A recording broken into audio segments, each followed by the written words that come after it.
I'm Dale Bowman and welcome to Get Published TV, the only dedicated show on the internet to help authors and aspiring authors to write, publish and market their own best-selling book in 8 minutes a day or less. Now, in yesterday's episode we looked at book printing, and we looked at answering the important question, the very important question being, how many copies do I print? And sometimes even called the $1 million question. Not that it's it's $1 million, but it is worth you a lot of money, because if you get it wrong, it's very costly. If you get it right, then it means that you can maximize your profits from your book. Okay. Now again, I'm kind of going to talk about profits quite a bit. If I can just kind of speak candidly to you right now, I kind of like talking about money. I don't have an issue with it, and because a lot of authors do, they have a big issue with regards to people making money, because they kind of feel like, oh, if I'm making money, then I'm not kind of true to my art. I'm not kind of I'm kind of selling myself out and I'm prostituting my work, blah blah blah. And look, that certain has merits, but I just kind of look at it like this: that if I'm actually a successful author, meaning that I actually sell a lot of books and make a lot of money, then that means that I can reinvest that money into doing more of what I love to do. And for me, it's writing and publishing books. So I use the money that I make, the profits, to then write and publish another book, right? Oops, I've lost a few books down there, they've just collapsed. But I use it to reinvest my profits to then, do more books, right? And then that's the way for me to reach and help more and more people.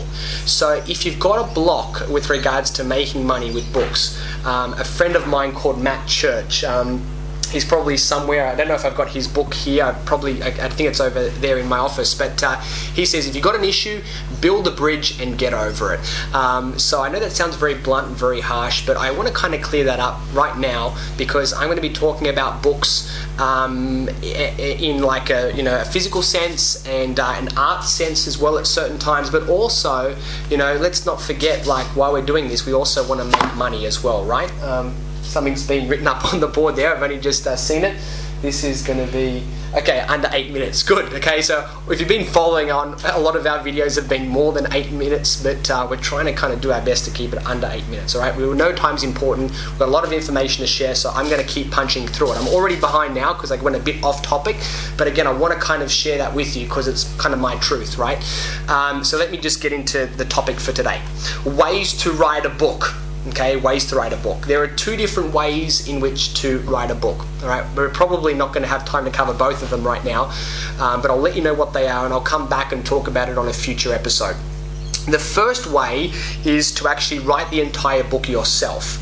Now, when I say that, you may be thinking, duh, of course I'm going to write the book myself, because if you're a writer, that's what you do. And that's cool. If that's what you want to do, absolutely. But the other way that you can go is you can actually outsource that writing to somebody else. Now, in the book world, in our industry, we call that a ghost writer. And some people again go, oh, that's bad, that's evil, but you may be surprised to know, I'm not going to put a percentage on it, but it's a large percentage of books that are currently selling in bookshops are actually written by not the person with their name on the cover, but written by someone else, a ghostwriter.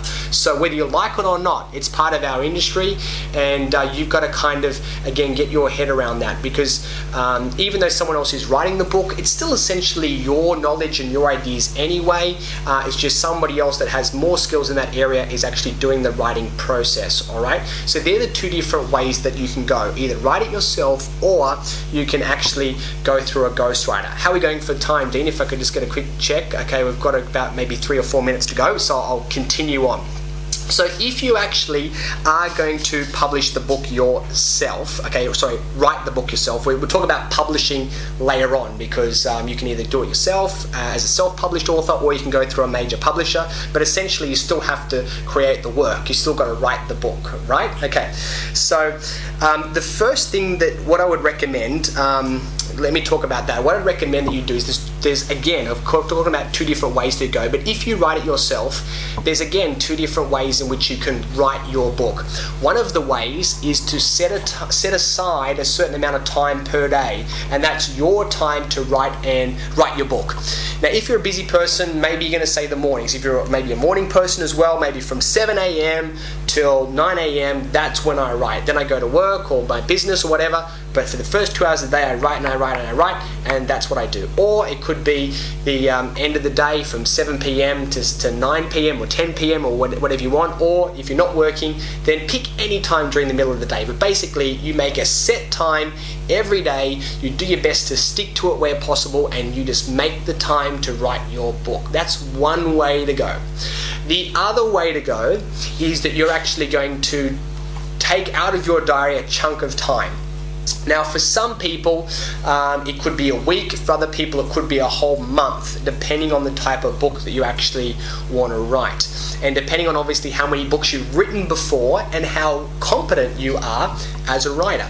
Because for some people, they can punch out an entire book, and of course the lengths could vary, but let's just say 200 pages in about 7 days. I know of a number of authors that have produced books that quickly. There are some people that are watching this thinking, no way, that's impossible.